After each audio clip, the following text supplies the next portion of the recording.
안녕하세요. 주식 투자 꼭 성공하실 구독자님들 반갑습니다. 주식 수익맨 정윤 인사드리겠습니다. 시장에서 큰 관심을 받고 있는 종목들, 그 종목들의 추가적인 대응을 하기 위해서는 종목에 대한 이슈들 확실하게 알고 가시면 되겠습니다. 최근 이제 미국에서는 엔비디아가 있다면 국내에서는 SK 하이닉스가 정말 놀라운 모습 보여주고 있습니다. 20만 닉스를 넘어가는 모습도 보여주고 있는데 여기 연관해가지고 같이 살펴봐야 될 종목 SK 스퀘어가 되겠습니다. SK 스퀘어는 SK 하이닉스의 실질적인 최대 주주로서 SK와 하이닉스를 이어주는 가교 역할을 하고 있는 종목이다 라고 보시면 되겠습니다. 현재 SK는 최태원 회장의 이혼 소송 관련된 이슈도 계속해서 있는 상황이죠. 즉 SK 스퀘어는 기본적으로 펀더멘탈이 개선되는 가운데 주가가 올라갈 수 있는 그러한 모멘텀도 존재하고 있는 상황이 되겠습니다. 오늘 시간 SK 스퀘어에 대해서 말씀드릴 텐데 영상 보시면서 도움되신다면 구독과 좋아요도 한 번씩 눌러주시면 감사하겠습니다. 그러면 시작하도록 하겠습니다. SK 스퀘어 실적 자체는 매우 들쭉날쭉합니다. 실적의 대부분이 SK 하이닉스에 대한 이제 배당 수익 그리고 지분법 수익에서 나오고 있기 때문에 하이닉스에 대한 그 부분을 상당히 많이 좀 따라갈 수밖에 없다라고 보시면 되겠습니다.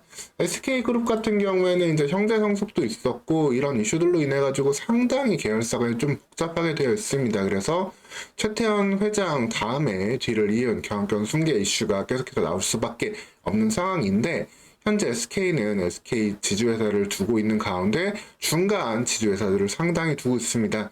직접적으로 지분을 갖고 있는 건 뭐 SK텔레콤, 여기도 알짜회사죠. 여기를 두고 있지만 나머지 기업들 2차전지 쪽은 SK이노베이션을 축으로 두고 있고 그 다음에 투자회사 겸 하이닉스의 최대 주주로 SK 스퀘어 그리고 SKC를 통해서도 다양한 사업을 진행을 하고 있습니다. 이쪽은 이제 2차전지 외에도 뭐 반도체 후공정이라든가 아니면은 유리기판 관련된 사업으로도 이슈가 될 수 있죠. SK 스퀘어는 기본적으로 직접적으로 사업을 직접 하기보다는 SK 하이닉스에 대한 지분을 좀 챙겨두는 역할, 그리고 신규 사업들을 계속해 좀 투자하고 관할하는 그런 역할을 하고 있습니다. 원래 SK스퀘어는 SK텔레콤이랑 한 몸이었는데 SK텔레콤 안에서는 투자 사업을 진행을 할 때 거기에 대한 제대로 가치평가를 받기 어렵다라는 이유로 인해 가지고 갈라져 나왔고 이러한 회사 포트폴리오를 갖게 되었습니다. 다만 계속해서 주가가 상대적으로 눌림을 받고 있는 이유 하이닉스랑 같은 모습을 보여주고 있지만 상황에 따라서는 이 갭이 계속해서 벌어지고 있는 이유는 하이닉스에 대한 실적 의존도가 큰 가운데 직접적으로 진행을 하고 있는 사업들이 계속해서 좀 잘 안 풀리고 있는 이슈들이 있었다라고 보시면 되겠습니다. SK 스퀘어가 보유하고 있는 하이닉스 외 대표적인 회사들인데 뭐 11번과 같은 경우에는 뭐 쿠팡이라든가 요즘에 그리고 중국의 쇼핑몰들 계속해서 들어오고 있죠. 알리랑 테무 등의 이런 기업들까지 들어오고 있기 때문에 갈수록 어려운 모습 거기에다 콜옵션까지 포기하면서 투자했던 국민연금에 대한 좀 신뢰를 좀 깨는 부분도 좀 나왔습니다. 거기에 원스토어 같은 경우에도 IPO 실패하면서 어려운 부분, 그 다음에 쉴더스만 지분을 좀 매각을 했고요. 팀앱 모빌리티 같은 경우에도 팀앱은 참 좋아요. 팀앱은 참 좋아서 이를 바탕으로 팀앱 모빌리티를 하고 뭐 팀앱 대리라든가 팀앱 택시 등을 하고 있지만 또 카카오에 비해서는 또 밀리는 모습도 좀 있습니다. 웨이브 같은 경우에도 뭐 넷플릭스랑 현재 비교할 게 좀 못 되고 있고 티빙이랑 좀 합병을 해야 되는 부분인데 이것도 어떻게 좀 풀릴지 계속해서 자금적인 부담까지 있습니다. 즉 SK 스퀘어는 결국에는 하이닉스의 가치에 따라서 결국 주가가 움직일 수밖에 없지만 그 이상으로 낼 수 있는 효과가 현재까지 없었고 현재 SK 스퀘어 경영진에 대한 우려가 계속해서 나오고 있었다. 이게 지금도 SK 스퀘어 주가를 누르는 좀 부정적인 이슈들이었다라고 본다면은 근데 SK 스퀘어 지금 상황은 조금씩 반전이 되고 있습니다. 무엇보다 제일 중요한 부분은 가장 큰 실적의 대부분을 책임지고 있는 SK 하이닉스 이슈겠죠. SK 하이닉스가 22만원 현재 6월 14일 기록해주고 있는데 정말 놀라운 모습을 보여주면서 배당 관련된 모멘텀도 계속해서 주고 있습니다. SK 하이닉스의 최대 주주 지분을 20% 갖고 있는 SK 스퀘어라고 말씀드렸고 이 부분의 영향을 SK 스퀘어는 계속해서 받아서 기본적인 체질을 유지할 수 있습니다. 그런데 이것만 가지고는 뭐 SK 스퀘어를 뭐 보유하기엔 좀 심심할 수밖에 없는 상황이에요. 왜? 근데 기관이랑 연기금이 외국인까지 좀 매수가 지금 들어오고 있는 상황인데, 여기에는 이제 SK 지배 구조를 둘러싼 이슈들이 좀 나오고 있다라고 보시면 되겠습니다. 뭐 세기의 이혼 소송이라 그랬죠. 뭐 최태원 회장과 이제 노소영 관장과 이혼 소송이 계속해서 이슈가 좀 나오고 있었는데, 이게 3심에서 뒤집힐 가능성은 실질적으로는 높지 않다는 게 일부의 좀 판단이기도 합니다.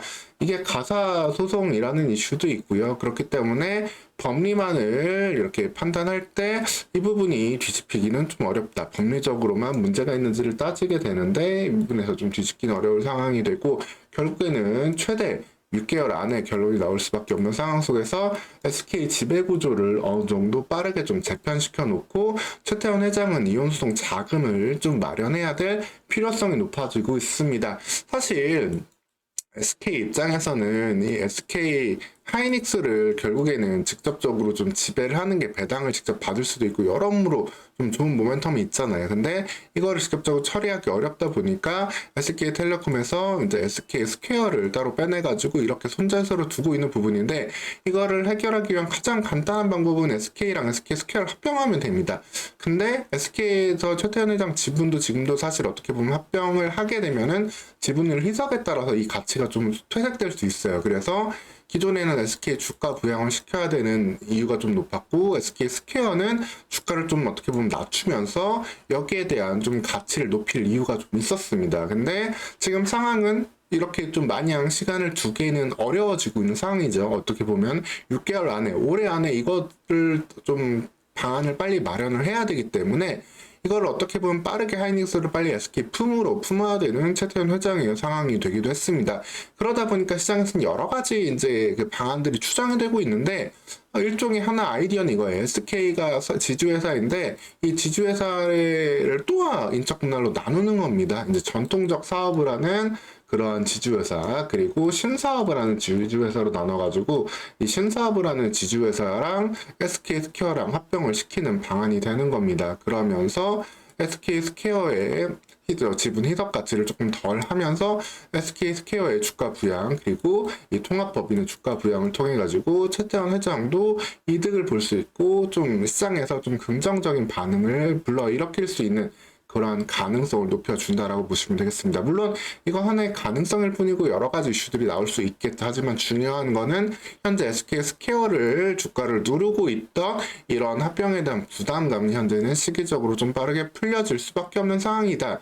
이번 이혼소는 가져오고 있는 이 나비 효과가 SK 스퀘어의 주가를 누르는 요소를 좀 깨어낼 수 있는 그러한 방안이다라고 보시면 되겠습니다. 그리고 이 부분이 또 실질적으로 기업 가치에도 중요하게 작용을 할 수 있는 게, 현재 SK 스퀘어 관련된 투자건들, 신사업건들 계속해서 어렵고 주가에 좀 부정적인 요소들이라고 말씀드렸습니다.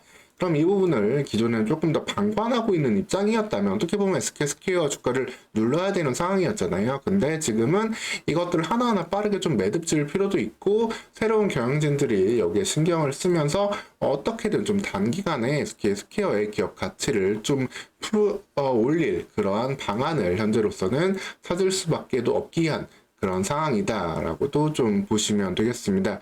사실 그전에도 SK 스퀘어는 이제 자사주 매입 그리고 소각과 같은 주주 친화적인 활동을 계속해서 하고 있었는데요. 이 부분엔 신뢰가 좀 나오고 있는 상황이다라고 보시면 되겠습니다. 그리고 또 이번에 이런 좀 지배구조 변화가 계속해서 나올 수밖에 없는 환경이 이달 말 6월 말경에 SK에서 사장단들이 총 모이는 회의가 있기도 하고, SK에서 상당 부분 좀 공들여서 키웠던 회사가 있습니다. SKT 밑에 이제 사피온이라는 이제 MPU 인공지능 반도체를 만드는 회사가 있었는데, KT가 투자했던 리벨리온이랑 합병을 시켰는데 약간 리벨리온에다가 좀 많은 좀 우위를 주면서 좀 합병을 시켜 신설법인의 대표 이런 경영도 이쪽에 하게 되는데, 그만큼 SK에서는 좀 기존의 사업 구조를 재편을 하면서 어떻게든 현재 변화를 모색을 하고 새로운 그룹의 좀 성장 동력, 그리고 이혼 소송의 결과를 대비할 수 있는 지배 구조를 만들기 위한 움직임들이 물밑에서 계속 이루어지고 있다라고 보시면 되겠습니다.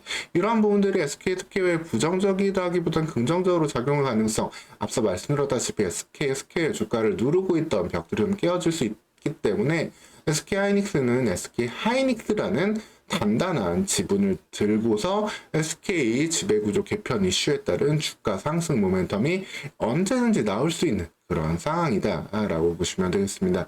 외국인 기관 수급의 매수세들 계속해서 들어오는 모습 보면서 점진적으로 10만 원까지 횡보하면서 10만 원 돌파한 이후에는 좀 빠른 흐름도 하반기에는 기대할 수 있지 않을까, 이렇게 SK 스퀘어 보고 좀 접근해 가시면 되겠습니다.